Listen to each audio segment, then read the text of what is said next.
হজরত ওমর রাদিয়াল্লাহু তাআলা আনহু মৃত্যুবরণ করবার সময় একটা করুণ আর হুলস্থুল সংকটের মুখে ছিল মুসলিম বিশ্ব। সেই সময় যিনি এর হাল ধরেন তিনি হজরত উসমান জুন্নুরাইন রাদিয়াল্লাহু তাআলা আনহু।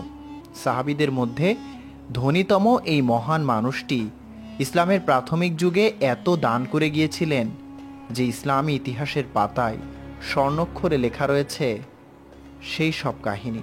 কিন্তু তবুও ভর দুপুরে দুষ্কৃতিকারীদের এতটুকু হাত কাঁপেনি তাকে তার স্ত্রীদের সরিয়ে নির্মমভাবে হত্যা করতে।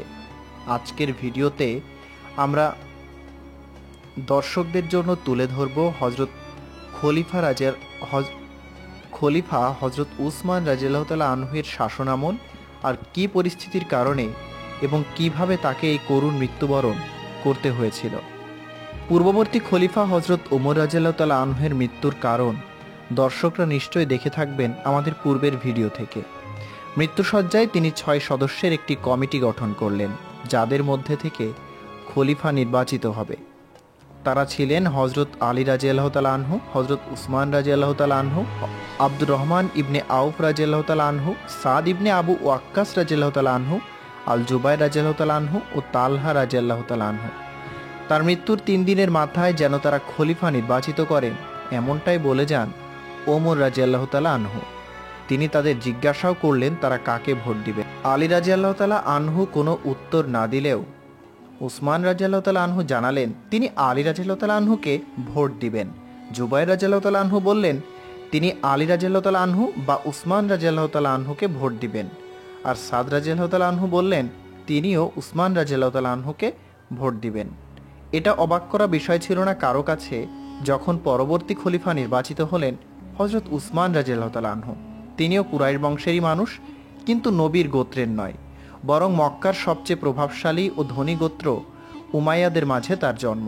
পিতার বিশাল সম্পত্তির উত্তরাধিকার তিনি পেয়েছিলেন। মক্কা বিজয়ের কিছু আগ পর্যন্ত এই উমাইয়ারা রাসূল সাল্লাল্লাহু আলাইহি সাল্লামের চরম বিরোধী ছিল, কিন্তু তাদের মাঝে উসমান রাদিয়াল্লাহু তাআলা আনহু তার ঘনিষ্ঠ বন্ধু আবু বকর রাদিয়াল্লাহু তাআলা আনহুর পরামর্শে প্রথম দিকেই ইসলাম গ্রহণ করেছিলেন। মক্কার ধনী ব্যবসায়ী উসমান রাদিয়াল্লাহু তাআলা আনহু তার সম্পদের বিশাল অংশ ইসলামের জন্য দিয়ে দেন।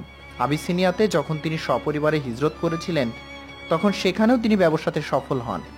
আবার যখন মদিনার মতো কৃষিজীবী অঞ্চলে এলেন সেখানে ইহুদি ব্যবসায়ীদের মাঝে একমাত্র মুসলিম ব্যবসায়ী হিসেবে তার ব্যবসা ফুলে ফেপে উঠেছিল। আর এই বিশাল ধন সম্পদ সর্বদা তিনি ব্যয় করেন ইসলামের স্বার্থেই।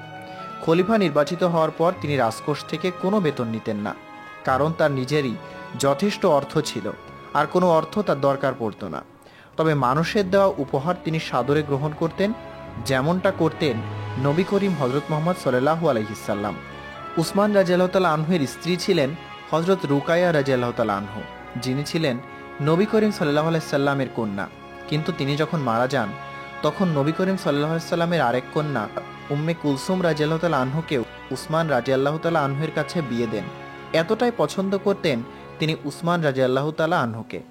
নবী বংশের 2 জন আলো তার স্ত্রী হয়ে ঘরে আসে, এজন্য উসমান রাদিয়াল্লাহু তাআলা আনহুর উপাধি ছিল জুন্নুরাইন, যার অর্থ 2 আলোর অধিকারী। তিনি যেদিন খলিফা হন সেদিন ছিল 644 সালের 6 নভেম্বর। এই শাসনকাল চলেছিল 656 সালের 17 জুন পর্যন্ত। হজরত ওমর রাদিয়াল্লাহু তাআলা আনহুর পুত্র উবাইদুল্লাহ তার পিতা হত্যার প্রতিশোধের নেশায় হত্যা করেন হরমুজান, জাফরিনা আর হত্যাকারী ফিরোজের কন্যা আর স্ত্রীকে। ওমর রাদিয়াল্লাহু তাআলা আনহু দায়িত্ব দিয়ে যান পরবর্তী খলিফাকে কারাবন্দী উবাইদুল্লাহর ব্যাপারে সিদ্ধান্ত নিতে। এটাই ছিল উসমান রাদিয়াল্লাহু তাআলা আনহুর প্রথম মামলা ক্ষমতা গ্রহণের পর।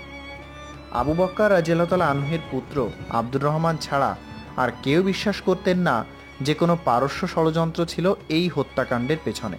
তাই এই 4 জন নিরপরাধ নাগরিক হত্যার দায়ে ওমর রাদিয়াল্লাহু তাআলা আনহুর পুত্র উবাইদুল্লাহকে হয় মৃত্যুদণ্ড দিতে হবে, নয়তো যদি মৃতের আত্মীয় রাজি থাকে তবে ব্লাড মানি প্রদান করতে হবে। আলী রাদিয়াল্লাহু তাআলা আনহু বললেন সুশাসন প্রতিষ্ঠার জন্য অবশ্যই মৃত্যুদণ্ড দিতে হবে, কিন্তু আমর ইবনে আস রাদিয়াল্লাহু তাআলা আনহু বলেন আগের দিন আমরা ওমর রাদিয়াল্লাহু তাআলা আনহুকে হারিয়েছি, আর আজ হারাবো তার পুত্রকে। ওমর রাদিয়াল্লাহু তাআলা আনহুর প্রতি সম্মান রেখে দ্বিতীয় অপশন বেছে নেওয়া উচিত। তাবারির বর্ণনা থেকে আমরা জানতে পারি, নিহত হরমুজানের পুত্র কাম্মাজবান সাক্ষী হিসেবে খলিফার কাঠগড়ায় দাঁড়ান। তার সাক্ষী থেকে বোঝা যায় হরমুজান নির্দোষ ছিলেন। ফিরোজ একাই এ কাজ করেছে, এর সাথে মদিনার আর কেউ জড়িত ছিলেন না। কাম্মাজবান প্রথমে উবাইদুল্লাহর মৃত্যু চাইলেন, কিন্তু পরে তিনি মত পরিবর্তন করলেন। উবাইদুল্লাহকে যখন উসমান ব্লাড মানি পরিশোধ করতে বললেন, তখন দেখা গেল তার কাছে টাকা নেই। তখন উসমান রাদিয়াল্লাহু তাআলা আনহু নিজের পকেট থেকে পুরো টাকা পরিশোধ করেন, প্রত্যেক নিহতের জন্য 1000 দিনার করে, যেমনটা তখন নির্ধারিত ছিল। তার সময় সবচেয়ে গুরুত্বপূর্ণ যে কারণে তাকে স্মরণ করা হয়, সেই কুরআন সংকলন। উসমান রাদিয়াল্লাহু তাআলা আনহু ক্ষমতা নেবার পর জনগণের ভাতা 25% বৃদ্ধি করে দেন আগের তুলনায়। যেসব জায়গা বিজিত হবে সেখানে জমি কেনাবেচা নিষিদ্ধ করেছিলেন ওমর রাদিয়াল্লাহু তাআলা আনহু। এই নিষেধাজ্ঞা উসমান রাদিয়াল্লাহু তাআলা আনহু তুলে নেন এবং ব্যবসার সুযোগ বাড়িয়ে দেন। তার আমলে অসাধারণ রকমের ভালো ছিল ইসলামী বিশ্বের অর্থনৈতিক অবস্থা এবং জনগণ সমৃদ্ধিতে ছিল। যেদিক থেকে উসমান রাদিয়াল্লাহু তাআলা আনহু সমালোচিত হয়েছিলেন সবচেয়ে বেশি, সেটি ছিল তার স্বজনপ্রীতি। তিনি রাষ্ট্রীয় গুরুত্বপূর্ণ পদগুলোতে নিয়োগ দিয়েছিলেন প্রধানত তার উমাইয়া গোত্রীয় আত্মীয়দের। এমন নয় যে যাদের নিয়োগ দেওয়া হয়েছিল তারা একদম সক্ষম কেউ ছিলেন না, তবু এদিক দিয়ে নিরাপত্তা বজায় না রাখবার জন্য ব্যাপারটা অনেকেই ভালোভাবে নেননি। বুখারী শরীফের 3695 নম্বর হাদিসে রাসূলুল্লাহ সাল্লাল্লাহু আলাইহি সাল্লাম বলেছিলেন, উসমানকে বেহেশতের সুসংবাদ দাও, তার উপর এক দুরবস্থা নেমে আসবে। এখন আমরা জানব কি দুরবস্থা নেমে এসেছিল এবং কিভাবে উসমান রাদিয়াল্লাহু তাআলা আনহু মারা গিয়েছিলেন। মোটামুটি প্রথম 6 বছর তার শাসনের ব্যাপারে কারো অভিযোগ ছিল না, কিন্তু পরের 6 বছর খুব দানা বাঁধতে থাকে। মূলত ইসলামী প্রদেশগুলোর গুরুত্বপূর্ণ পদে আত্মীয়দের বসানোর মাধ্যমে অনেককে ক্ষমতা থেকে বঞ্চিত করা ছিল মূল কারণ। তার উপর উসমান রাদিয়াল্লাহু তাআলা আনহুর কোমল মনোভাবের সুযোগ নিয়ে অনেকের করা দুর্নীতির অত্যাধিক্যের অভিযোগ তো ছিলই। 654 সালের দিকে উসমান রাদিয়াল্লাহু তাআলা আনহুর শাসনের বিরোধিতা গড়ে ওঠে। ব্যাপারটা সম্পর্কে জানবার জন্য তিনি 12 প্রদেশ থেকে গভর্নরদের মদিনায় ডেকে পাঠান। বেশিরভাগই শাসন নিয়ে খুব সন্তুষ্ট। 655 সালে উসমান রাদিয়াল্লাহু তাআলা আনহু মক্কায় তাদেরকে হজে আহ্বান করেন, যারা তার শাসনে অসন্তুষ্ট। দেখা গেল অনেক শহর থেকে অনেকে এসে উপস্থিত হয়েছে। মক্কায় হাজির হয়ে তারা দেখল মক্কার মানুষ উসমান রাদিয়াল্লাহু তাআলা আনহুর বিরোধী না, তাদের দাবি উপস্থাপন বা আদায়ের জন্য এই পরিস্থিতি অনুকূল না। তখনও পরিস্থিতি খারাপ হয়নি, কিন্তু খারাপের পথে ছিল।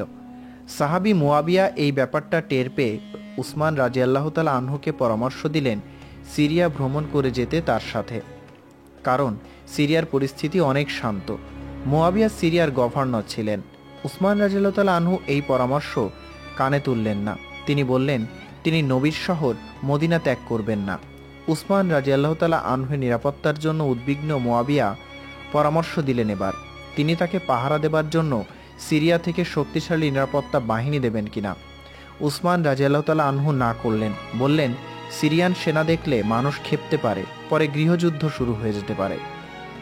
মিশরের রাজনীতির কারণেই মূলত উসমানী খেলাফতের বিরুদ্ধে বিদ্রোহ নাড়াচাড়া দিয়ে উঠেছিল। উসমান রাদিয়াল্লাহু তাআলা আনহু তখন মিশরের গভর্নর আবদুল্লাহ ইবনে সাদকে মদিনায় ডেকে পাঠালেন। ওদিকে যেই না ইবনে সাদ মিশর ত্যাগ করলেন, সাথে সাথে মোহাম্মদ ইবনে আবু হুজাইফা এক মিলিটারি কু করে মিশরের ক্ষমতা দখল করে ফেললেন। এই মোহাম্মদ ইবনে আবু হুজাইফা তার বাবাকে হারিয়েছিলেন ইয়ামামার যুদ্ধে। এরপর উসমান রাদিয়াল্লাহু তাআলা আনহু তাকে বড় করে তোলেন, কিন্তু কেন তিনি তাকে কোনো প্রদেশের গভর্নর করলেন না, সেই রাগ থেকেই তিনি বিদ্রোহ করে বসলেন উসমান রাদিয়াল্লাহু তাআলা আনহুর বিরুদ্ধে। অনেকটা যেন দুধকলা দিয়ে কালসাপ পোষা। উসমান রাদিয়াল্লাহু তাআলা আনহুর হাতে যথেষ্ট সেনা ছিল না যে তিনি ইবনে সাদকে তা দিয়ে সাহায্য করবেন। তাই ইবনে সাদ পারলেন না ক্ষমতা পুনরায় নিজের হাতে নিতে। মিশর থেকে 1000 বিদ্রোহী মদিনায় এসে হাজির হলো। তাদের উদ্দেশ্য ছিল উসমান রাদিয়াল্লাহু তাআলা আনহুকে খুন করে সরকার উৎখাত করা। দেখা গেল ইরাকের কুফা এবং বসরা থেকেও বিদ্রোহী এলো মদিনাতে। মিশর থেকে আসা বিদ্রোহীরা এসে আলী রাদিয়াল্লাহু তাআলা আনহুকে খলিফা হবার প্রস্তাব দিল, যেখানে প্রথম থেকেই হযরত আলী রাদিয়াল্লাহু তাআলা আনহুর খলিফা হওয়ার সম্ভাবনা ছিল, কিন্তু হতে পারেননি। তিনি নিজেই সাথে সাথে প্রত্যাখ্যান করলেন এই প্রস্তাব। কুফা থেকে যারা এসেছিল তারা জুবাইর রাদিয়াল্লাহু আনহুকে প্রস্তাব দিলেন খলিফা হবার, আর বসরা থেকে আসা বিদ্রোহীরা প্রস্তাব দিল তালহা রাদিয়াল্লাহু তাআলা আনহুকে। তারা দুজনেই অবশ্য প্রত্যাখ্যান করলেন। একমাত্র উমাইয়ারা তখন জান প্রাণ দিয়ে সমর্থন দিয়ে এসেছে উসমান রাদিয়াল্লাহু তাআলা আনহুকে, আর হাতে গোনা কিছু মানুষ তারাই কেবল উসমান রাদিয়াল্লাহু তাআলা আনহুয়ের পক্ষে ছিল। বাকিদের মতামত দুর্বল করে দিতে সক্ষম হয় আলী রাদিয়াল্লাহু তাআলা আনহু তাদেরকে বুঝিয়ে সুঝিয়ে নিজেদের প্রদেশে ফেরত পাঠাবার ব্যবস্থা করেছিলেন। তারা যখন ফিরে যাচ্ছিল তখন মদিনা থেকে পাঠানো এক পত্রবাহককে বিদ্রোহীরা আটক করে। পত্রে গভর্নরকে লেখা ছিল পৌঁছা মাত্রই বিদ্রোহীদের নেতাদেরকে শাস্তি দিতে। পত্রে খলিফার সিল ছিল। তারা এই চিঠি দেখে ক্ষেপে আবার মদিনায় ফেরত আসলো। উসমান রাদিয়াল্লাহু তাআলা আনহু চিঠির ব্যাপারে কিছু জানতেন না বলে জানালেন, কিন্তু এবার আর বিদ্রোহীদের শান্ত করার কোনো উপায় থাকলো না। কিছু কিছু ইতিহাসবিদ ধারণা করেন চিঠিটি মারওয়ান লিখে পাঠিয়েছিলেন, তবে আসল ব্যাপার আমরা জানতে পারবো না নিশ্চিত হয়ে। উসমান রাদিয়াল্লাহু তাআলা আনহু গৃহবন্দী হয়ে পড়লেন। ঘরের চারপাশে বিদ্রোহীরা। যতদিন যেতে লাগলো তত বিদ্রোহী জড়ে হতে লাগলো বাহিরে, আগুনও ধরিয়ে দিল।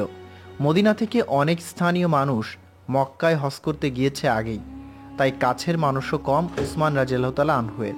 বিদ্রোহীরা বুঝতে পারল হজ শেষ হয়ে গেলেই পুরো সাম্রাজ্য থেকে আসা হাজিরা উসমান রাদিয়াল্লাহু তাআলা আনহুয়ের পক্ষে মদিনা ছুটে আসবে।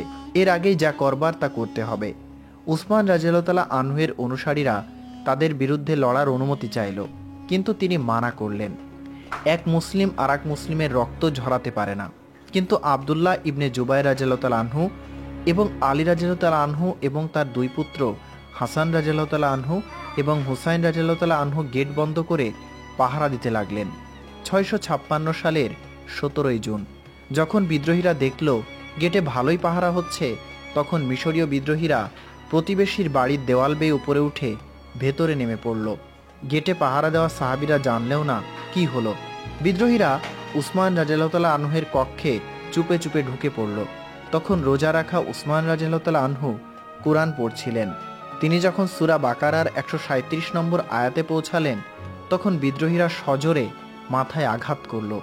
উসমান রাদিয়াল্লাহু তাআলা আনহুর স্ত্রী নাইলা নিজের দেহ দিয়ে উসমান রাদিয়াল্লাহু তাআলা আনহুকে রক্ষা করতে গেলেন। হাত উঁচু করে তরবারির আঘাত ঠেকাতে গেলেন। নাইলার আঙ্গুলগুলো কেটে মাটিতে পড়ে গেল। এর পরের আঘাতেই শহীদ হলেন উসমান রাদিয়াল্লাহু তাআলা আনহু। তার দাসেরা তাকে বাঁচাতে গেলে একজন নিহত হয়, আর একজন এক বিদ্রোহীকে মারতে সক্ষম হয়। কথিত আছে উসমান রাদিয়াল্লাহু তাআলা আনহুর রক্তে ভেজা কুরআন তাশখন্দের মিউজিয়ামে সংরক্ষিত আছে। বিদ্রোহীরা উসমান রাদিয়াল্লাহু তাআলা আনহুর লাশ বিকৃত করতে চেষ্টা করল, কিন্তু তার স্ত্রী নাইলা আর উম্মে আলবানিন লাশের উপর ঝাঁপিয়ে পড়ে রক্ষা করতে চাইলেন। তারা চিৎকার করতে থাকলেন। বিদ্রোহীরা পালিয়ে যাবার সময় ধনী উসমান রাদিয়াল্লাহু তাআলা আনহুর বাসা লুট করে যায়, এমনকি মেয়েদের নেকাব পর্যন্ত নিয়ে যায়। যখন গেট থেকে সাহাবীরা এসে পৌঁছালেন ততক্ষণে সব শেষ। তারা কিছু করতে পারলেন না। মাঝখান দিয়ে হাসান রাদিয়াল্লাহু তাআলা আনহু ও মারওয়ান আহত হন। টানা 3 দিন উসমান রাদিয়াল্লাহু তাআলা আনহুর লাশ পড়েছিল বাসায়। নাইলা তখন কয়েকজন সমর্থকদের সহায়তায় তার দাফন দেওয়ার চেষ্টা করলেন। মাত্র 12 জন কাছের মানুষ পাওয়া গেল। গোধূলির সময় লাশ নিয়ে যাওয়া হলো। কোনো কফিন বা খাটিয়া পাওয়া যায়নি। তাকে কোনো গোসল দেওয়া হয়নি, কারণ ইসলামী শরিয়াত অনুযায়ী শহীদের কোনো গোসল নেই। কাফনের কাপড়ও পরানো হয়নি। যে কাপড়ে তিনি মারা যান সেই কাপড়েই তাকে কবরে নিয়ে যাওয়া হয়। আলী রাদিয়াল্লাহু তাআলা আনহু, হাসান রাদিয়াল্লাহু তাআলা আনহু, হুসাইন রাদিয়াল্লাহু তাআলা আনহু এবং অন্যরা লাশ বহন করলেন। রাতের আধারে নাইলা পেছন পেছন আসছিলেন একটি কুপি বাতি নিয়ে, কিন্তু সেটিও নিভিয়ে দিতে হলো যেন বিদ্রোহীরা টের না পায়। নাইলার সাথে একমাত্র অন্য যে নারী ছিলেন তিনি আয়েশা রাদিয়াল্লাহু তাআলা আনহু। মদিনার জান্নাতুল বাকি কবরস্থানে পৌঁছানোর পর দেখা গেল বিদ্রোহীরা টের পেয়ে সেখানে হাজির। তারা মুসলিম কবরস্থানে উসমান রাদিয়াল্লাহু তাআলা আনহুকে দাফন করতে দিবে না। নিরুপায় হয়ে তাকে দাফন করা হলো পেছনের ইহুদি কবরস্থানে। পরবর্তীতে উমাইয়া খলিফারা এই 2 কবরস্থানের প্রাচীর ভেঙে 2 কবরস্থান এক করে ফেলেন, যেন উসমান রাদিয়াল্লাহু তাআলা আনহু মুসলিম কবরস্থানে শায়িত হতে পারেন। জানাজা পড়ালেন জাবির রাদিয়াল্লাহু তাআলা আনহু। কোনো আনুষ্ঠানিকতা ছাড়া লাশ কবরে নামানো হলো। দাফনের পর আয়শা রাদিয়াল্লাহু তাআলা আনহু ও নাইলা কিছু বলতে চাইলেন, কিন্তু নীরবতা বজায় রাখবার জন্য তাদের চুপ থাকতে হলো। নীরবেই চলে গেলেন উসমান রাদিয়াল্লাহু তাআলা আনহু।